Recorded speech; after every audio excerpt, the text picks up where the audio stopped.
once you have uninformed pessimism and you realize how tough it is, well, that is when it becomes so important to just get focused on stacking so many bricks that it is unreasonable for you not to get an outcome. And all you focus on is stacking bricks.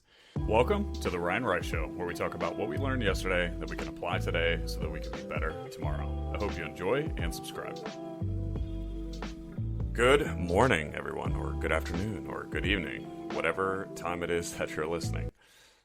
Today's episode, I want to talk about, I facilitate a coaching call every week for a real estate mastermind that I'm in. And there was a student who voiced frustration about not buying any houses.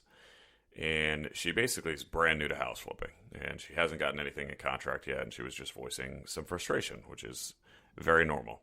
I have been there before. And I used this analogy that seemed to resonate with everyone on the call. I got a lot of good feedback while I was going through this call and after I finished. And so I wanted to make an episode on it. For those of you that don't know who I am, my name is Ryan Rice. I'm a real estate investor full-time. I am about to start my fourth year full-time investing in real estate. And I make these because I've made a ton of mistakes. And my hope is that these mistakes that I've made can help you and you don't have to make them. And I don't have anything that I want to sell you. I just want to make sure that you can get rich as an entrepreneur or flipping houses. So let's get into it. So this analogy that I used helps put our minds in a position to actually get results. It helps us answer the question, what should I focus on to actually get results? And there's a lot of things that can get in our way as an entrepreneur. And what we choose to focus on becomes critical to actually getting these things done. So before I talk about the analogy, I want to tell a quick story. And when I first got started in real estate, or when I first started doing a high amount of offer volume, and basically when I was first starting full-time, I went into a market and I was doing a lot of work, right? I probably reached out to 20 to 30 realtors in this market, 10 to 20 contractors, a whole bunch of lenders, and I put in a lot of work, right? So I was really excited to start getting in and making offers. And I started putting offers out there. And when I first started, I was probably putting in, I don't know, maybe two to four offers a week. And I was spending so much time. I underwrote hundreds of deals. I was spending a ton of time making sure that the deal was perfect. And, just all the ducks were in a row. And I was very analytical.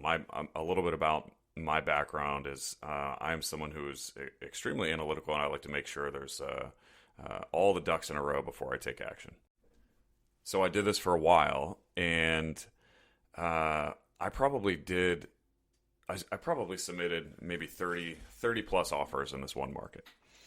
And I remember feeling so frustrated because I submitted 30 plus offers. I was spending a ton of time underwriting the deals, make sure they were perfect, making sure my numbers were perfect. And I did this at least 30 times and I got no contracts. Nobody accepted my offer. And I had put in a significant amount of work. I mean, we're talking at least a couple months of building a good foundation with a team, reaching out to a bunch of people. I spent a lot of time. And I reached out to my mentor and I voiced frustration to him. And I remember venting to him.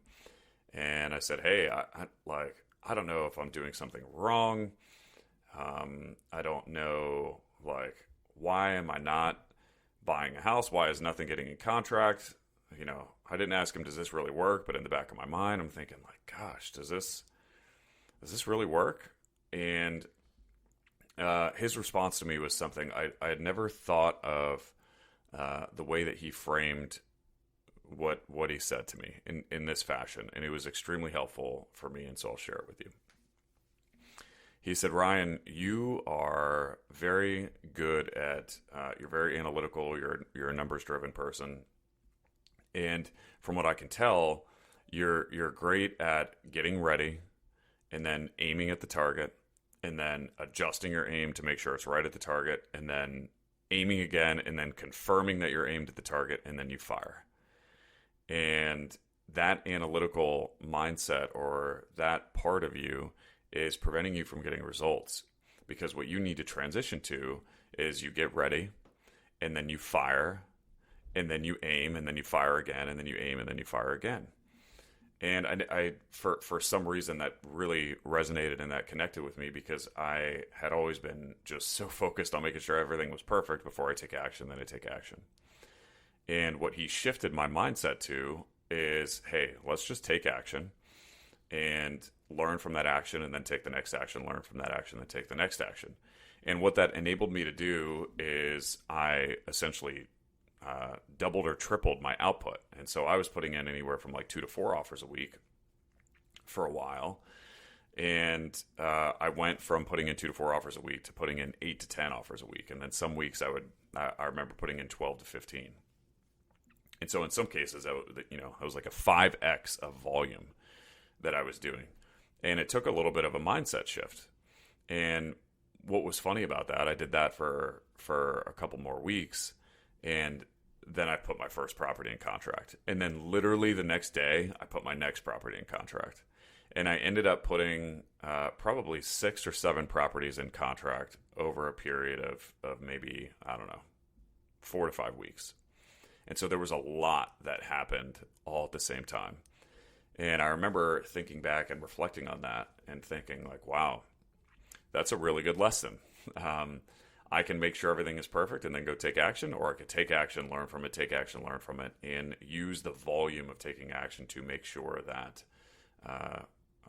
and that's what I'm focused on, right? Not just the volume, but I was so focused on the fact that I didn't get anything in contract.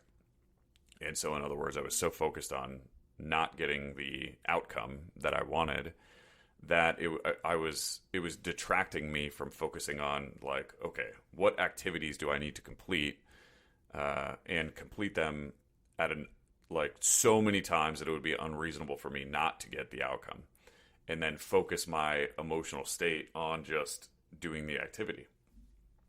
And that was a very big shift for me. And the second that I was able to just establish some more activity goals, and then if I achieve those goals, I was, satisfied, and I wasn't focused on the fact that I didn't put anything under contract. That mindset shift alone, I think, is what actually started to transition me into getting some good results. Real quick, as you guys know, I just recently started this podcast. If you could give it a rating with a quick tap of the thumb, that would mean the world to me. And even more importantly, it could help spread the word to a broader audience, which in turn could help change a life. Thank you so much, and let's get back to the show. And so I want to, that transitions well into going through the analogy. And so let's say, you're an entrepreneur, you just started a business or whatever it is that you're doing. And so you have a destination that you want to get to. And so let's say that you're on a cliff, and then there's a big valley, and then your destination is the other side of the cliff, right? And in order to get to your destination, you have to build a bridge. The process that we have to go through in order to get to our destination is we stack bricks, or we lay bricks to get to our destination, right? That's the only way that we can get there. And the problem so many entrepreneurs faced, and I faced it myself, and it wasn't until I transitioned my mindset that stuff started really to happen, is that we start taking some action, we start stacking some bricks, and then we get so focused on the fact that we're not at our destination yet that we get frustrated, and it impacts our ability to actually keep going. And so we as entrepreneurs, if we actually want to make stuff happen, all we need to focus on is stacking bricks, right? Stack so many bricks that it would be unreasonable that we stack that many bricks that we would not get to our destination. And we're only focused on stacking bricks, right? And so if we're a real estate investor and, reaching out to a realtor and building a good realtor relationship, boom, stacking a brick. Building a new contractor relationship, boom, stacking a brick. Making, our first offer, stacking another brick. Making a bunch of offers, right? Making so many offers, we're stacking a ton of bricks. Let's even say that we get something in contract and then something happens and we have to back out of that contract. Well, did we stack another brick? That is what we want to focus on, right? And the answer always is yes. We may not get to the destination that we want to get to just yet, but if we ask ourselves, hey, did I stack another brick? Did I lay another brick to get to my destination? And if the answer to that is yes, then that is all it is that we need to focus on. And that analogy is so powerful for me because it's something that, number one, personally helped me actually start to make stuff happen. And number two, it keeps our mind focused on the right things. And running a business is hard. And the hardest part is at the beginning, right? Going from, let's say 0 to 100K revenue is probably, I think Warren Buffett says, $100,000 is the hardest money that you'll ever make. And the reason is because when you first get started, there are so many things that will get in your way, and there's a lot of opportunity to focus on things that frustrate you, or focus on things, all of the reasons why you can't get something done or aren't achieving your outcome. And the best and most successful entrepreneurs I know are comfortable doing something repeatedly for so long, and they do so much volume that it would be unreasonable for them not to get an outcome, and they're willing to do it without any expectation of the actual result. So the focus is just on stacking bricks, right? I'm only going to focus on stacking as many bricks as I possibly can, and that's where the focus on. And if you listen to people like Kobe Bryant or Michael Jordan they talk a ton about their focus was practicing so much, doing so much volume of practice, and then they let their practice dictate how they performed on the court, right? But while they were practicing, they weren't focused on like, oh, I don't have this or I don't have that. And if you listen to them talk, I think it's a powerful frame of mind. And I think as entrepreneurs, we all go through this. So there's this graph called the emotional cycle of change. If you Google it, it's really good. And this is what happens, I think, when a lot of entrepreneurs get into like a new investment opportunity, right? So someone hears like, oh, so-and-so is flipping houses, and they flipped a house and they made $60,000. That sounds awesome. I'm going to go flip houses. So they have what's called uninformed optimism, right? They don't know a lot about the thing, but the thing is exciting. Their friend just made $60,000. I'm going to go do that thing.